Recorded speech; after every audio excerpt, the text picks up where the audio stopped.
Some of the most exciting and fascinating things that I love about history are the bizarre scandals that grace our history books. A lot of people assume that history is all about facts and dates, but there is so much more to it than that. Many people forget that each individual person in history has their own story and their own tales to tell. However, unfortunately, many of these stories have been lost to time. Luckily, there are some stories that we can still discover today, and it is these stories that we find most gripping. Middleton Hall may look like a quirky collection of buildings and beautiful gardens on the surface, but underneath there are layers and layers of scandals and drama. If you have been watching some of our monthly videos, you may have already met some of these stories and quirky individuals along the way, but today we're going to delve a little deeper into the scandals of Middleton Hall. From sneaky windows to cheeky landlords, and even a story of abduction that involved the king, Middleton has certainly played its part in the scandalous tales of the past. You often hear that history is written by the victors, but what people tend to forget is, when living within a patriarchal society, the history was also written by the men. That's why this next figure I'm about to introduce to you has a very interesting story. Some of you may have already heard the name Dorothy Tamworth. If you cast your minds back to our February Valentine's video, Dorothy is described as being the second wife of Sir Francis Willoughby, who had an element of wealth that could help pay off his family debts. And yet she became to be known as the woman who caused strife within the Willoughby family. She was even accused of poisoning Sir Francis Willoughby after he died very suddenly of a short and painful illness. So prepare yourselves for a whirlwind of drama that all centres around one person, and that's Dorothy herself. But who was Dorothy? We know that she was born around 1565 and was the heiress daughter of Thomas Colby, an MP, and Elizabeth Gilbert Mullins. Her grandfather was a wealthy alderman in London, and her family were considered to be really wealthy. Despite this, there is little information about her until her first marriage to John Tamworth in 1584. I say her first marriage as she was married 3 times. Both of her first 2 husbands died after a bout of illness. While we have suspicions that she may have poisoned her second husband, there isn't any evidence that John received the same fate. However, it does make for an exciting thought, especially as we know her first marriage was very troubled.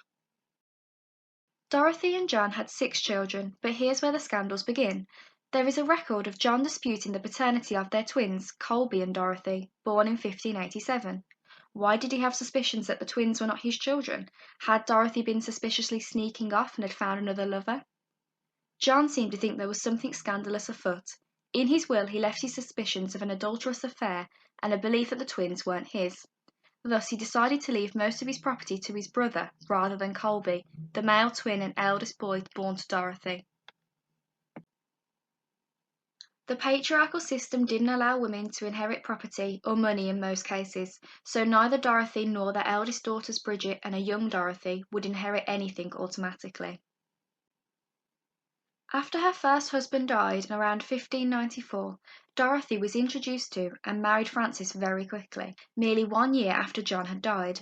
It is here where she becomes a more controversial figure, and here where she became more radical in her actions. It is believed that she encouraged the friction between Sir Francis and his son-in-law, Percival, in an attempt to remove him from Francis's will. Friction is rather a polite way to describe the situation. According to Middleton papers, there was even an attempt orchestrated by Dorothy to turn Percival and Francis's daughter Bridget out of Middleton. Her plans were thwarted by servants of Middleton, who came to the rescue and saved the couple from being exiled from the property. Because of this, the relationship between Dorothy and Francis's children from his first marriage were very poor. The way she is described by them often reminds me of that evil stepmother trope. Maybe we are only hearing their side of the story, but when we analyse her actions towards Percival and Bridget, it is no wonder why any relationship between them was incredibly strained. Despite coming from some money, Dorothy seemed intent on securing Francis's wealth for herself and not for his children. It wasn't only his money that she wanted for herself, as I said earlier. Dorothy appeared hell-bent on breaking any ties between Francis and anyone other than herself. We even have a record of Percival Willoughby, Sir Francis' son-in-law and heir, describing Dorothy as the whore who separated Francis from his friends. And of course, the biggest scandal surrounding her name was the rumoured poisoning of her husband Francis. They had only been married for 15 months when Francis was suddenly taken ill and died abruptly. Now, this could of course have been a coincidence, After all, the lack of good hygiene and nutritious diets in the 16th and 17th centuries did lead to early and abrupt deaths for many people, and disease was rife and could take people swiftly overnight. However, Francis' short illness seemed to come out of nowhere, and even more suspiciously, Dorothy had his body buried the same night. It was almost as if she was hiding something. If only they had those same post-mortem tests that we have today, maybe we could have really uncovered a nasty truth rather than just reflect on these suspicions. What we do know, however, was that she was pregnant, and Francis's family suspected that she'd poisoned him, so her child, if it were a male, would immediately inherit the estate.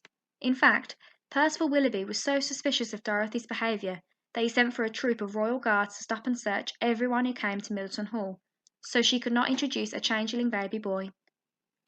Perhaps unfortunately for Dorothy, the child was a daughter, whom she named Frances.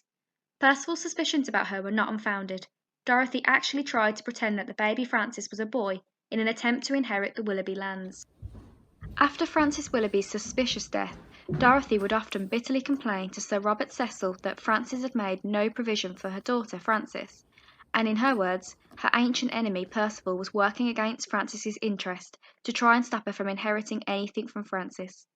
To me, it sounds like she was getting a taste of her own medicine for trying to force Percival out of the will. We can't help but feel sorry for the baby Francis for getting caught up in so much of a scandal. Dorothy didn't seem to mourn for the death of her late husband for long. After less than a year of widowhood, she married again, for a third time, to Lord Philip Wharton in 1597. But perhaps her scandalous behaviour had caught up with her, as happiness evaded their marriage.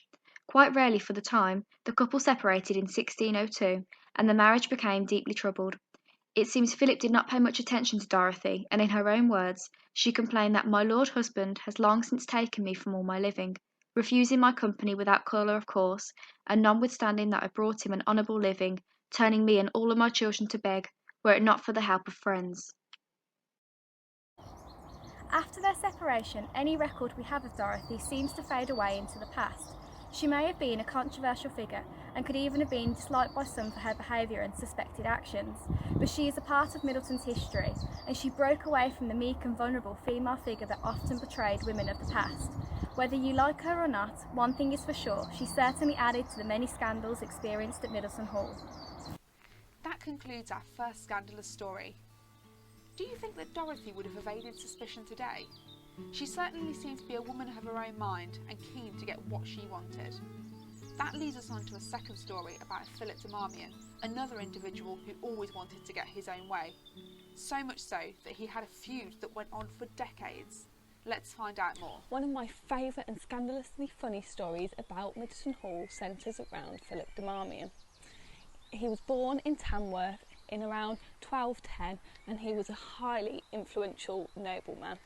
He was High Sheriff of Warwickshire, Leicestershire, Suffolk and Norfolk, and he was a close supporter of King Henry III. He owned Middleton from 1241 to 1291. This scandalous tale is based on something known as the right of free warren, or to find a more familiar term, the right to hunt. Since 1088, the large woods surrounding Middleton Hall were part of land known as Sutton Chase. These lands were bestowed upon Lord Henry de Newsbury by the King, and he was given the right of free warren in these woods by the King at the time. In 1130, Philip de Marmion's father was owner of Middleton Hall at the time, and King Henry I gave him the charter to allow him the free right to hunt on his lands and in Tamworth. Now, at the time, Tamworth was half in Warwickshire and half in Staffordshire, with Middleton Hall being in the Warwickshire half. By the looks of things, this apparently gave the de Marmions the right to hunt at Middleton. Well, at least this is what Philip de Marmion believed was the case. It seems neither Henry de Newbury nor Philip de Marmion's father noticed that the others had received the right to hunt at Middleton Hall. Did the lands of Middleton Hall belong to Sutton Chase or to Warwickshire?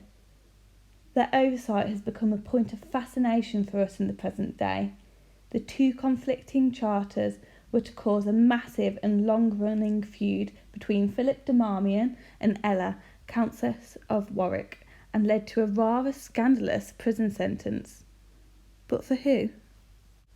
The first known court proceeding was in 1247, and even though King Henry III had been asked to make a decision concerning the conflicting charters by 1249, the court cases continued for at least another 40 years. Ella accused Philip of trespassing, of having no right at all to be within the forest of Sutton Chase, even if that did include land on Middleton estate. Philip countered by saying that the de Marmions had by the charter of 1130 always had the right to hunt in the forest at Middleton. The feud was rather scandalous. Ella regularly brought Philip to court for trespassing and not abiding by her judgment. Philip even constructed a sanatorium or deer avenues within Middleton Park. Despite giving off the appearance of regular sanatorium, in no shape or form was the sanatorium built for anything but hunting. The avenues and the ditches that Philip built provided obstacles for the deer, and people would position themselves along the edges of the trenches with bows and shoot at the deer as they were chased towards a central clump. So much is known about it because the earthworks of the obstacles are still visible in the 20th century, and even the deer avenues can be seen today on aerial photographs. The fact that they remain so visible confirms that Philip did not demolish the deer avenues as he had been instructed to do when Ella had taken him to court again and again. He was therefore brought to court for a further occasion. However, on this occasion, it is known that Philip did not attend in person. Instead, he sent his legal representative on his behalf. Did you know? Very commonly, at that time, the punishment was carried out on whoever attended court. Therefore, you guessed it, Philip's lawyer was imprisoned on his behalf. Can you imagine that happening today? In some respects, we could actually say the lawyer got off lightly with just imprisonment, because at the time, deer hunting was punishable by castration. To be honest, I think he may have escaped a rather nasty punishment, even if he did go to jail. Speaking of escapes, our final scandalous story is probably the most shocking. This last tale involves some evil scheming, a terrifying abduction, and a change to the legal system. Would you have imagined that some of our ancestral residents here at Middleton could have had such an impact on the laws of this country? Let's dive in and find out what happened. This final story I would describe as a bit more than scandalous. In fact, some of the events that you might hear, you might think are rather shocking. In this story, the Willoughbys were the villains. Were you expecting that? We've heard the likes of the Countess Ella of Warwick and of Dorothy Tamworth, who were strong and quite stubborn women.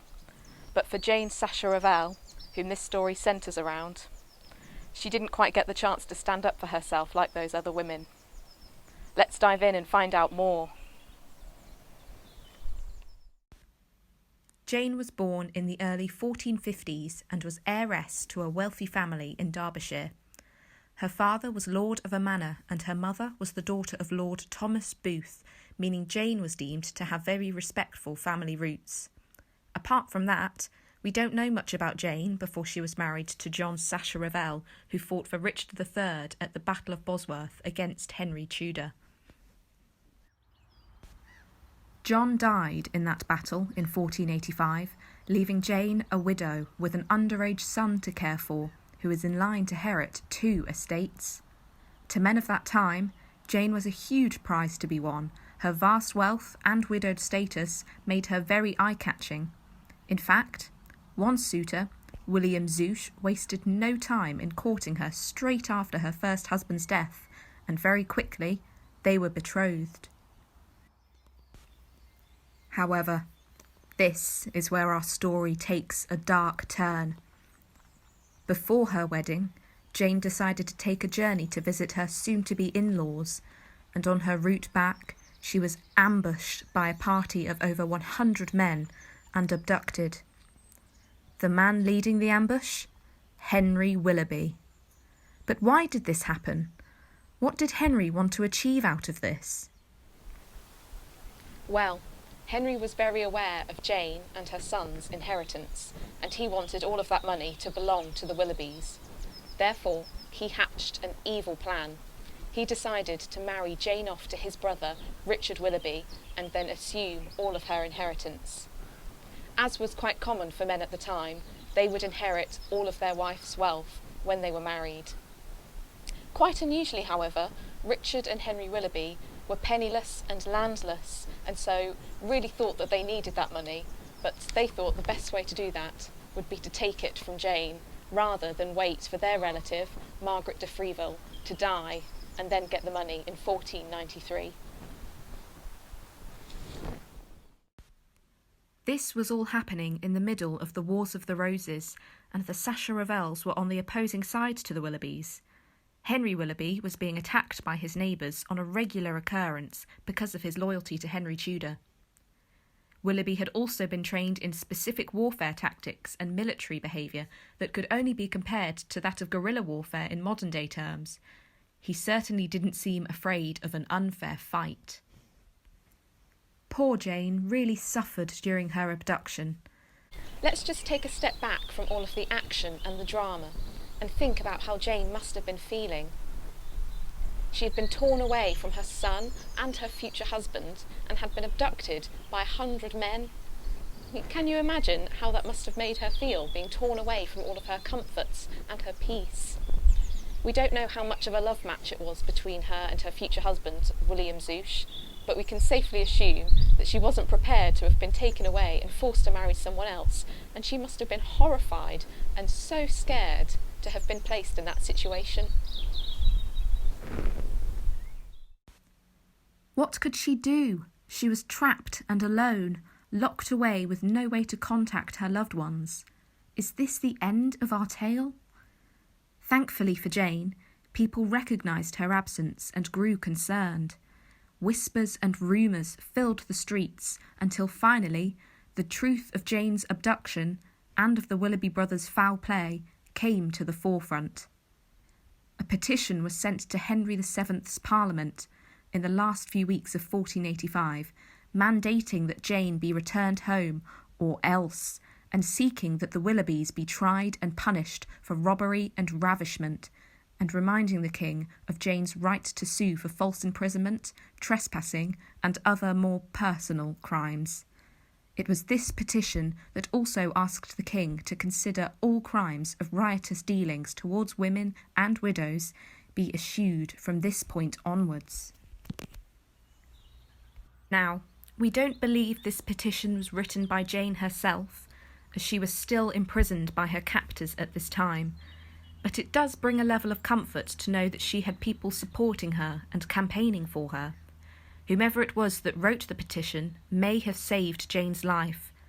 The Willoughby brothers were forced to keep the peace and to enter into talks with Jane's family via an arbitrator appointed by the king himself. The result? The unlawful marriage forced upon Jane was dissolved based on the fact that she was already set to marry William, and Jane was returned safely to her family.